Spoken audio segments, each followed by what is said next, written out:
Hi guys, welcome to day 19 of Vlogmas. I should have done this before I started once again. So it is Monday, and it has kind of been a Monday. It's been a long day, and I wanted to record before it got completely dark outside, and the lighting in here went completely crazy. So yeah, that's what I'm doing.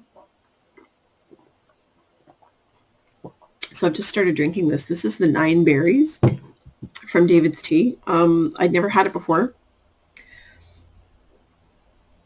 It's a little flavorless, to be honest. It has a lot more suggestion of flavor than actual flavor.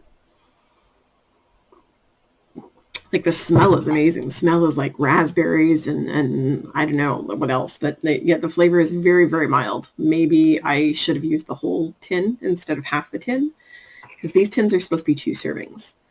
And so I used half, and I wouldn't go out of my way to buy it. It's underwhelming, but hey, it's a drink, so I'll drink it. It's now cold. I made it around lunchtime, and I wanted to save it for the podcast, and then I got into other stuff, and I was doing so much stuff that I wasn't paying attention to what time it was, and then I realized that I start work at 5, and it's 4:19, so maybe I should get moving. So I got my blanket square in, my faded blossoms from Annie Pearl. Yeah, this is an insanely bright square. I love this one. So this is my faded petals right here, the blue. It was a set of 5. There's a pink, a yellow, which I think I used up here. There's the yellow. Where's the purple? There's purple. And there's a pink and an orangey coral type of color. So yeah, I've got 3 of them in the blanket so far. I have not picked my Ninny for tomorrow yet. I will. So Andrea was saying that she also has that yellow and black mini, which is, sorry for crinkling. Where did I put my minis? There, this one here. So she also has this one. So, and she doesn't know where it comes from either. But that narrows it down, because at least I know it was one of our Facebook gang. Which leads me to believe that it might be Brandy. I'll check with her. I'll find out. Not that important, but I mean, you know me. I mean, So I did get section 4 knitted on the papillon shawl. It's this, help. My needle wants to twist. So it's this bit here at the bottom, and I've only done half of the white. It's one row back and forth. I only did the across, and I decided that I would wait until after to do the back because I was running out of time and daylight. So this is the Papillon Shawl by Marinja Knits. I'll see if I can find the front page. This pattern has seen better days, let me tell you. So here is the front page of the pattern. It is the Papillon / butterfly shawl. That's what it looks like. It's beautiful. And I'm knitting it for Christy of Fiber Stash. That page. Okay, so I'm just about there. I will finish the back just before I start work. And so then I'm up to date. I'm up to part 4 of the second section, which has 11 parts. So I'm on time. I did cast on something last night, but I'm not knitting with it until my final assignment has been submitted for my course, which is tomorrow. So, and I was so scared I was going to tank my communications class. I was like, I'll be happy if I get a passing grade. Y'all, I finished with an 80. Passing grade is 60. I'm doing okay. But it was such a panic for me that I had done poorly on one assignment because I had misread the due date, and so she had taken off points for me being late. But here I thought that I'd really tanked that assignment, and I was like, well, I'm not going to do very well in part 2 either because I don't have time to just vote to it, and I'm just tired, and I have to work too much, and wah. And I submitted my final assignment, and I finished that course with an 80. The things I do to myself, I swear. So I did cast on. I had originally, it's going to be a pair of gloves. And I had originally chosen a pattern. I can't remember what it was called now, but the cast on was 42 stitches for a women's glove. 42 stitches. I was like, my 8-year-old niece's wrist wouldn't fit in there. There is no way this is going to fit anybody. So I looked around, and I did the naughty mittens a few years ago that were based on the naughty gloves pattern. So the naughty mitts, how long ago did I? The naughty mittens were by Tessa Ruxroth. I did those a few years ago out of some lovely yarn that Kate had brought me from Ireland. But they're based on the Naughty Gloves by Julia Mueller. So when the original pattern wasn't working out, I was like, wait a minute, I've seen this pair of gloves. So I went and cast on again for the Naughty Gloves instead of that other pattern that I don't remember the name of that had the wrong stitch count to start with.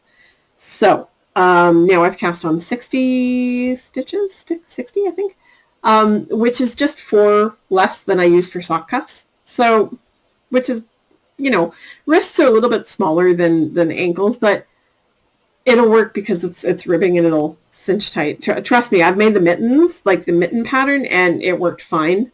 No problem whatsoever. It's a freebie on Ravelry.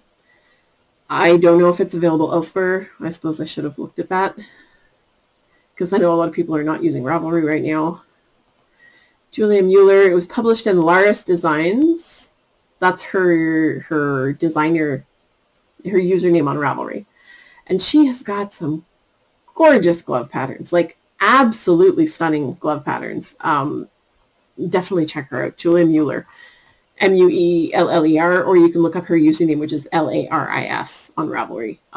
She has got some absolutely stunning mitten patterns, cabled, color work, whatever you want. She's got, it's wow. So they're going to be plain. It's a, I don't even know how to describe this color. It's sort of a really, really, really dark purple.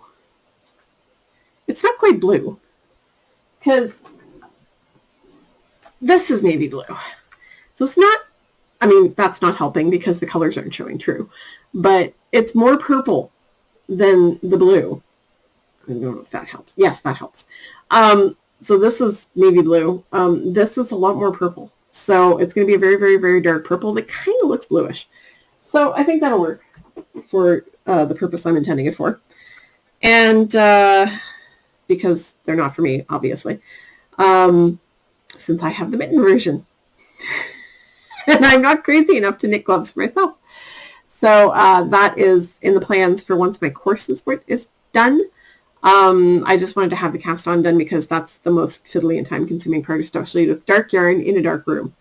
I'm hoping to move my little bedside lamp over here because it's a little teeny tiny like $6 IKEA lamp, but man, is that thing bright. And I have one of those long extension lamps that I wanted to clamp to the edge of my desk, but doesn't clamp there. So I want to put that one on my bedside table because I know it will work there. So I want to switch those two lamps. I just haven't gotten around to doing it yet. It might happen at some point this week because it's likely going to be a slightly lighter work week, especially, well, near the end of the week. Anyway, I'm in the office on Thursday, so be warned, episode will be late on Thursday. But it will happen. And the only other thing, I put that down there with the rest of the needles. So my magic ball is getting bigger, a lot bigger. Man, look at the colors in there. Oh, there's a green in there that's not popping. There's a green right there that's just... Oh, I'm loving it so much. Yay. I made this. Not really, but it's exciting to me because it's using up the last little bits that I would usually throw out. And now they're going to become something useful at some point. I'm thinking probably a pet blanket. Or maybe a doll blanket for one of my nieces, and we'll see. I don't know. But we'll get there.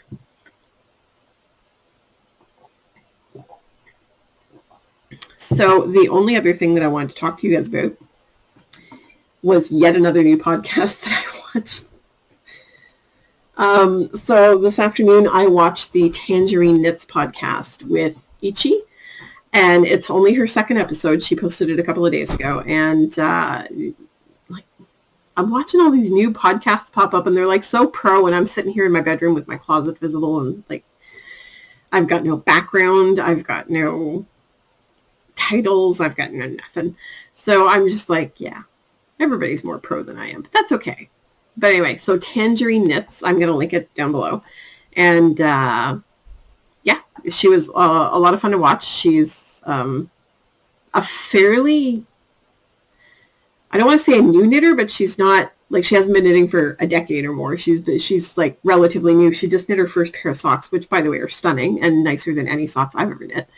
I don't tend to do contrasting color heel, cuff, and toe. I find it fiddly and annoying, and having to weave in all those ends is just like on something as small as a sock. So I don't tend to do it. I'm lazy. I'll admit that. Her first socks were fabulous. The sweater she knit that she's in the process of knitting is amazing. I'm sitting here looking at that going, damn it, I got to get better at this. Part of it is her yarn choices. She's using much higher end yarns than I have until very recently.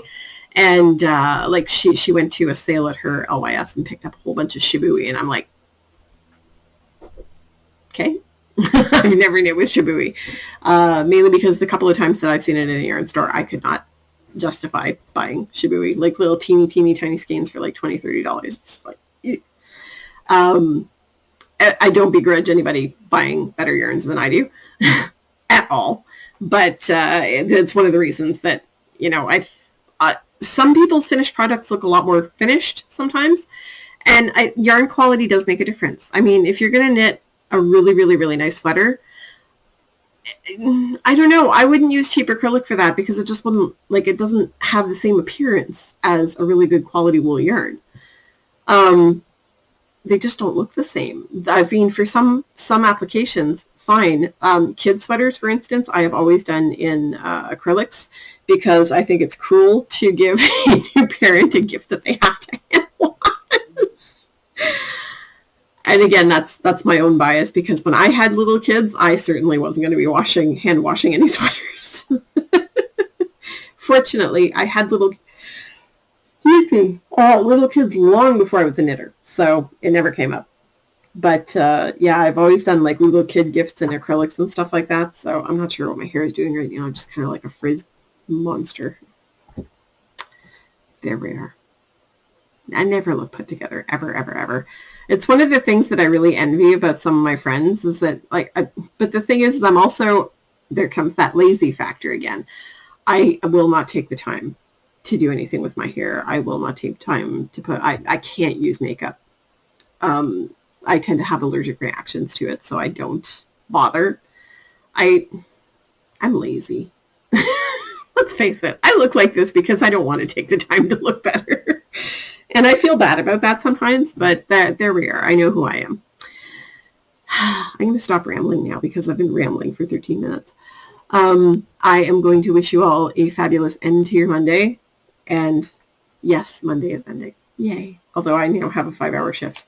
So I will try to get this processed and uploaded and so on and so forth before too late. And I will see you guys all tomorrow on Tuesday. And by the way, tomorrow is day 20. Did anybody else like feel Christmas kind of sneak up on them at the last minute? I realized last night when we were leaving my parents' place that it's a week till Christmas.